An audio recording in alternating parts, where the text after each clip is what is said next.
না আপনি ভাই এভাবে বলেন নাই তো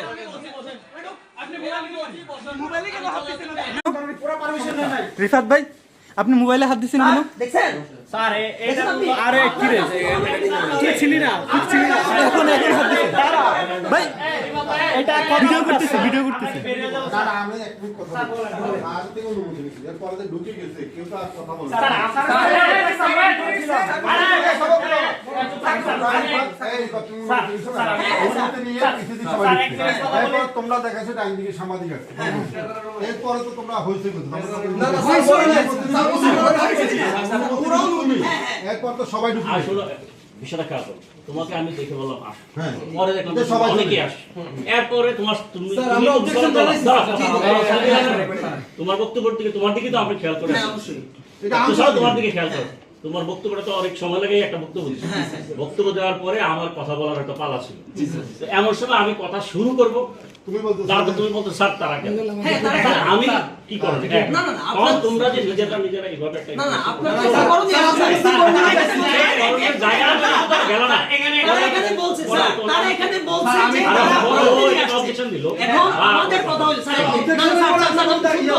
তারা বলছে যে তারা এখানে অনুমতি নিয়ে আসছে, পরে বললাম যে কাদের অনুমতি বলছে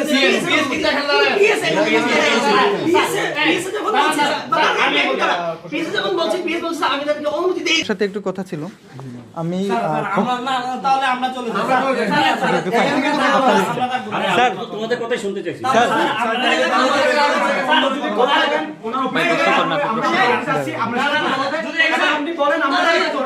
স্যার যদি প্রক্টর স্যার এখানে কথা বলতে চাই তাহলে আমরা বের হই, স্যার বলো।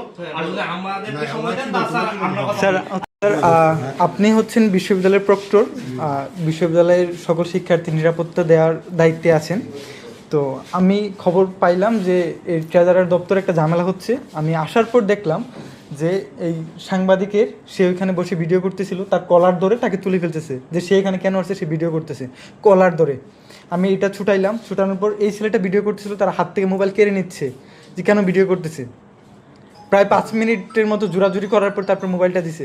স্যার সাংবাদিকদের কি কোনো নিরাপত্তা নাই স্যার? আমরা সাংবাদিক সহ সবাই নিরাপত্তা দেওয়ার চেষ্টা করতেছি। এখানে যেটি ঘটছে, মানে যখন কয়েকজন শিক্ষার্থী স্যার থেকে অনুমতি নিল, আমি একটা কাজে বক্তব্য রাখছি, তখন স্যারে বলে আসে, এরপরে সবাই ঢুকে গেছে, ঢুকে যায় ওদের কিছু দাবি দেওয়ার কথাবার্তা বললো। এর মাঝে এখান থেকে কারা আসছে আমরা তো জানি না, ওরা বলছে এরা সাংবাদিক, তো সাংবাদিক আসছে সংবাদ সংগ্রহ করবে।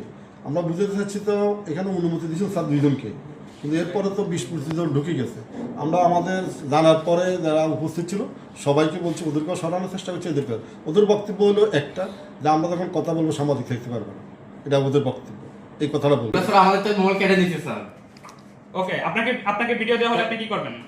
আমরা আমাদের টোটাল বডি আছে, প্রশাসন ওখানে বসবে, এটা মিটিং করব। স্যার ওনারা মানে কি হিসাবে আসছে আপনাদের দাবি? ওনারা অনুমতি নিয়েছে ট্রেজার স্যার, মানে কি হিসাবে, স্টুডেন্ট হিসাবে না কোনো মানে পলিটিক্যাল পার্টি হিসাবে? স্যার জানে কারা আসছে, এটা কাজে লাগবে। আমি আমার অর্থ দপ্তরের এবারে বাজেট নিয়ে আলোচনা করতেছি, আমাদের অর্থ পরিচালক এখানে আসছে, এবং এই বাজেট সংশ্লিষ্ট এবং আমাদের অতীতের কাজের রিলেটেড আমি মানে আগেই আমাদের প্রক্টর মহোদয়কে বলছিলাম যে আমরা একটা মিটিং আছে, আপনি আসছেন।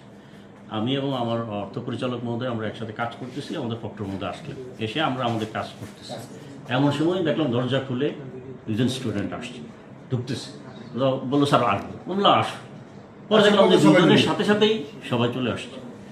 তো আমি তো আর তাদেরকে বাই নেমে চিনি না, হ্যাঁ, তাদেরকে মানে সবাইকে তো আমি জানি না এটা কি। এরপর সবাই ঢুকে গেছে, এসে তারা তাদের একটা বক্তব্য দেওয়া শুরু করলো যে আমাদের কেন সিন্ডিকেট হবে সামনে, এরকম একটা কথা বলা শুরু।